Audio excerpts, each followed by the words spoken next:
Kay Mao-Ning, tagapagsalita ng Chinese Foreign Ministry, isang paglabag ang ginawang pagbati ni PBBM sa One China Principle maging sa political commitment na ginawa ng Pilipinas sa China. Nilinaw na nananatiling kinikilala ng Pilipinas ang One China Policy. Ang epekto niyan kung walang pagpapaliwanag, parang sinusuportahan ng bansang Pilipinas sapagkat presidente po ang nagpalabas ng pahayag na yan bago naglinaw ang Department of Foreign Affairs. Kung bago ka lang sa aking YouTube channel, baka pwede makahingi ng like at subscribe at click mo na rin ang notification bell para updated ka sa aking nilalabas na bagong video. Salamat po. Ibinatawag ng People's Republic of China ang ambassador ng Pilipinas sa China na si Jaime Flor Cruz kasunod ng pagbati ni Pangulong Bongbong Marcos Jr. sa bagong halal na presidente ng Taiwan na si Lai Ching-te. Ayon kay Mao-Ning, tagapagsalita ng Chinese Foreign Ministry, isang paglabag ang ginawang pagbati ni PBBM sa One China Principle maging sa political commitment na ginawa ng Pilipinas sa China. Dahil dito, ipinatawag ni Mao-Ning ang ambassador ng Pilipinas sa China para magpaliwanag. Iminungkahi din ni Chinese official kay Pangulong Marcos na alamin ang issue sa pagitan ng China at Taiwan. Pero paliwanag naman ng Department of Foreign Affairs ang pagbati ni PBBM sa tagumpay ng bagong Taiwanese President ay bilang pagpapasalamat dito sa pagtanggap at pangangalaga sa halos 200,000 OFW na nagtatrabaho sa Taiwan. At nilinaw na nananatiling kinikilala ng Pilipinas ang One China Policy. Matatandaan na si Taiwanese President-elect Lai Ching-te ay tutol sa ipinatupad na One China Policy at idinuring ito ng China na banta sa seguridad ng kanilang bansa. Ayun. Una sa lahat po ay kailangan po magpaliwanag talaga ng Philippine government sapagkat ang One China Policy po ay kinikilala sa buong daigdig. Sapagkat ang recognition sa Taiwan ay hindi isang independent na bansa, kundi isang entity na nagkakaroon ng kanyang sariling pang-ekonomiya at pampolitikang kalagayan pero hindi separado sa mainland China. Ganon pong ibig sabihin ng One China Policy. Sapagkat yan po ay mga historical context sa mga pangyayari sa kanilang bansa. Nagkaroon po ito ng controversial na epekto ang inilabas po ng Presidential Communications Office in behalf of the President of the Republic of the Philippines kay Pangulong Bongbong Marcos Jr.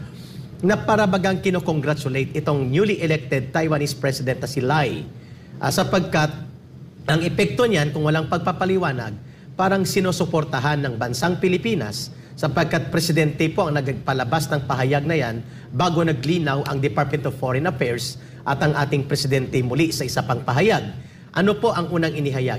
Na kinikilala at nagpapasalamat sa pagkaka-elect ni President Lai ang ating Pangulo ng Bansa.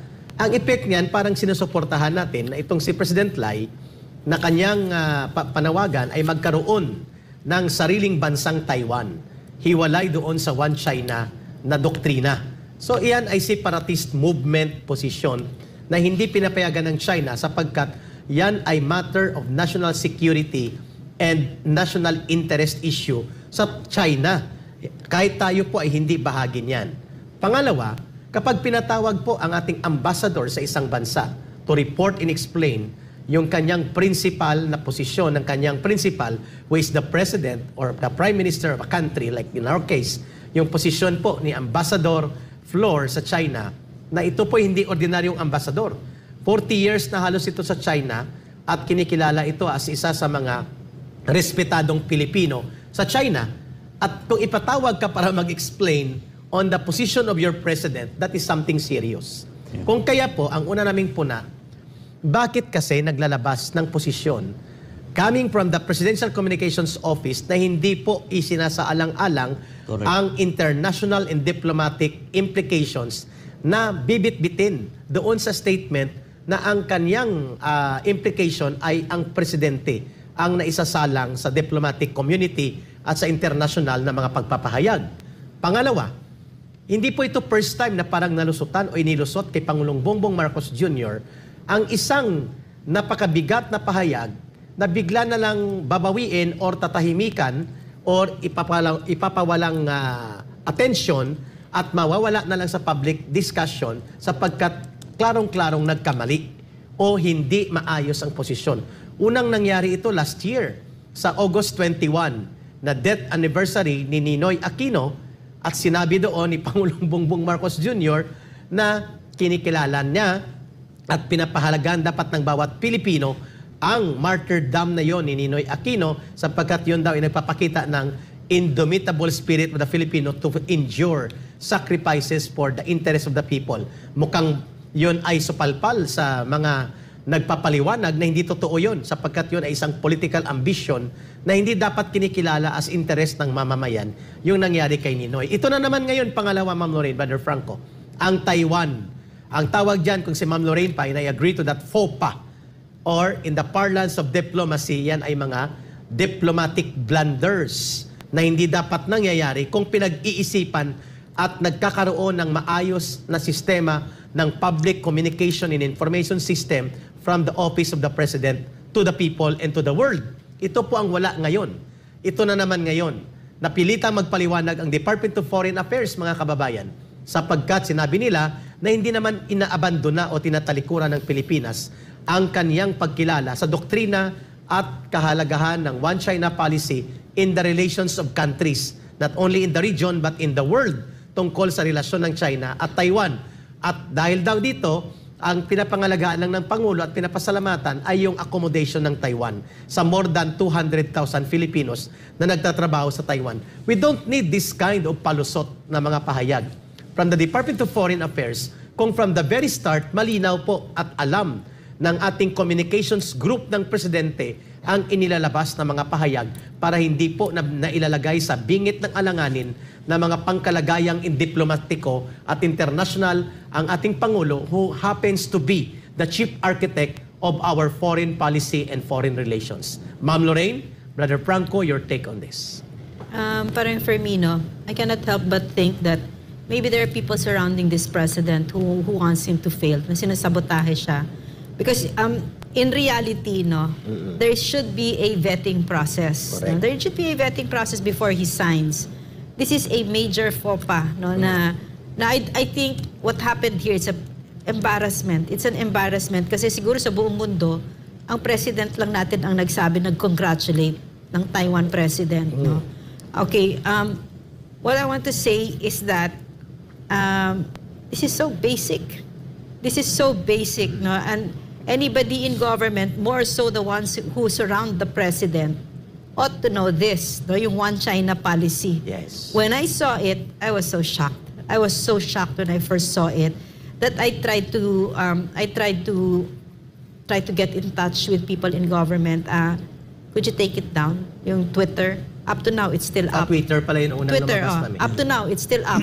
Hindi pa rin nila Nandyan tinatanggal yan. Hindi pa rin tinatanggal ng PCO, no? Major faux pas. Parang ang pinakanapahiya dito, syempre ang Pilipinas, pero pinakanapahiya dito ang president natin. So we can blame, I think the responsibility falls on the PCO. No? Yes, silang naglabas niyan eh. Yeah, but as the president, no, the buck really stops with you. It's a very lonely job. So in the end, honestly, I don't think this could this have happened with President Duterte.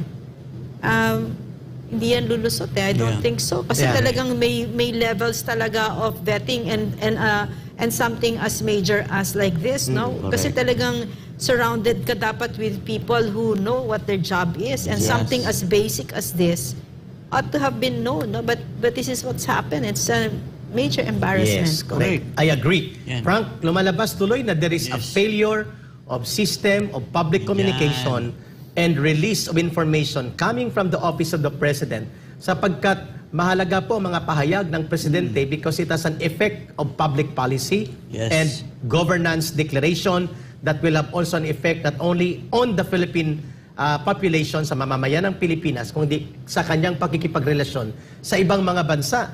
Kung hindi po maayos ang vetting process, ang validation at saka double checking na mga statement at deklarasyon ng ating Pangulo ng Bansa, magkakaroon po ng sistema ng problema doon sa public information and communication na inilalabas ng opisina ng Pangulo ng Bansa, Brother Franco.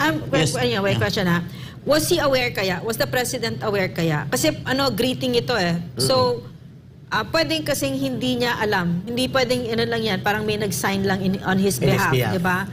And so, parang how aware was he that somebody signed in his behalf or somebody made a statement like that? And again, it's the vetting process. Yeah, So, agree. Sa tingin ko, talaga. ma'am, Yeah. pananagutan ito primary ng pinaka-trusted cabinet secretary of the president that must act in his behalf to double-check everything before it sits on the desk of the president. Sino po yun? Executive Secretary. Yeah. And former Chief Justice yan, Brother Franco. Yeah. He could have reviewed yan. Correct. Bakit yan pupunta sa presidente? So tama din si Ma'am Lorraine, pwede bang inilabas ito ng PCO in behalf of the president without the president first reviewing it or the executive secretary at the very least? That could be possible, ma'am.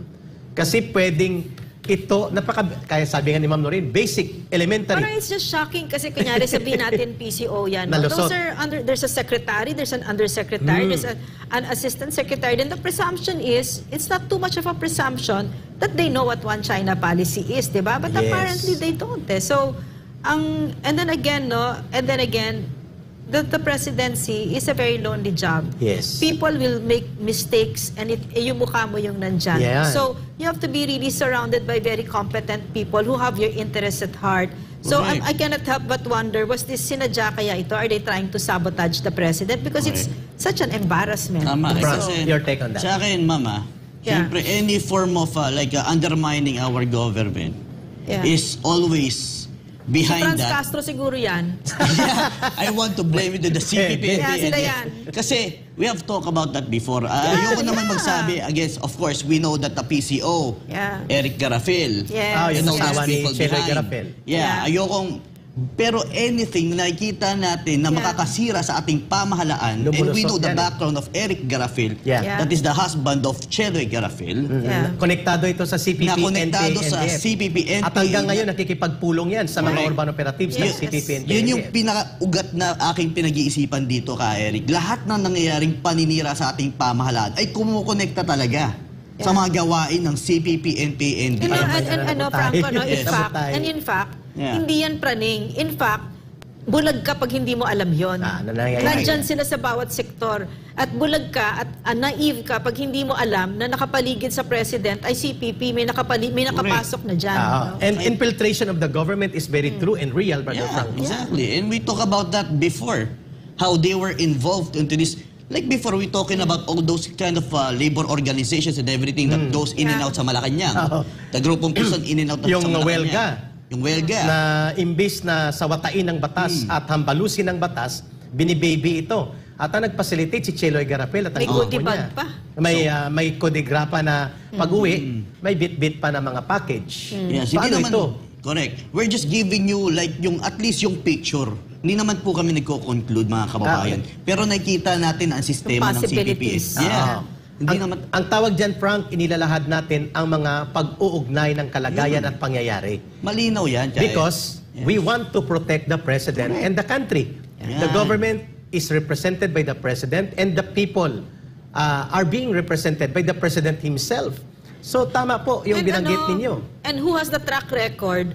Sino ba yung talagang focused, yan ang meaning ng buhay nila, yung function ng buhay nila, ay wasakin ng gobyerno. Di ba CPP, NDF? And how will they do that? They undermine the president's authority. Yes. They make him look like a fool in the international arena. And this is Exactly. exactly what they have done. They have given us a problem that we didn't need. Yeah. No? Kaya malinaw po na kailangan mag-imbestiga dito ang Pangulo ng Yeah. Bansa. And I think our National Intelligence Coordinating Agency should check the people surrounding the PCO sapagkat 2 beses na parang nalulusutan ang Pangulo ng Bansa sa sobra niyang kabaitan at hindi niya gustong mag-reprimand ng mga tao in public, ay nalulusutan siya palagi na para bagang hindi siya marunong magkaroon ng public reprimand doon sa may mga pananagutan. The way he should do things properly as the leader of the country and chief executive of the entire government, sa kanya yun eh. And not just Eric, he's not just that. He's the chief diplomat Of He's the country. He's the architect of our foreign policy. Agree. So now this is what you've done to the president. Yes. Diba? I'm sorry. Okay lang, ma'am. Yeah. At dudugtungan ko lang, ma'am, ang punto dito. The interest of the CPP, NPA, NDF to infiltrate the government ay apat yan. Number one, to gather information against the government and use it against the government. Kaya sila nandyan sa Kongreso. Yan ay tinatawag na mga tactical and strategic intelligence and information gathering operations. Number two, pondo. Makakuha sila ng pondo, gagamitin nilang programa ng gobyerno at resources for their operational advantage and recruitment and building of their organizations against the government. Number three, power influence. Ibig sabihin po, makakakuha sila ng alyansa sa congressman, sa senador, at sa mga officials of government, kagaya sa PCO, na tinatarget nila makakuha sila ng advantage of alliance and support sa kanilang mga political operations and urban operations. Ang pang-apat, ma'am, ito yung hindi ko binanggit palagi o binabanggit palagi. Yeah. Sabotage of government programs. Yeah. So the number 4 objective of government infiltration or bureaucracy infiltration is to sabotage the government. That is very clear. Nasa orientasyon po yan ng prinsipyo at doktrina sa pag-i-infiltrate ng government. Join the government to destroy the government. And then join the government to reverse whatever programs the government may have so that the people will get angry against the government at mag-aalsa sila laban sa gobyerno, laban sa mga programang ito. So ito bang nangyayari na pinapalusutan? Obviously, at mukhang hindi nga na-review ng maayos ang public statement on diplomatic relations and international projections ng ating Pangulo sa ating bansa towards sa bagong elect na Taiwanese president at nagkaroon ng seryosong pagtingin ang China, which is our major trading partner. Very stern. Very no? stern. At saka pinapabalik sa China yung Chinese ambassador. Yes, no? to report. Yeah. And Yes. ito po ay, bakit tayo mababahala? Hindi po tayo nababahala dahil China ang involved. Nababahala tayo sa economic, political, and security relations implications nito. Correct. Our major trading partner sa ating ekonomiya right now is China, not America.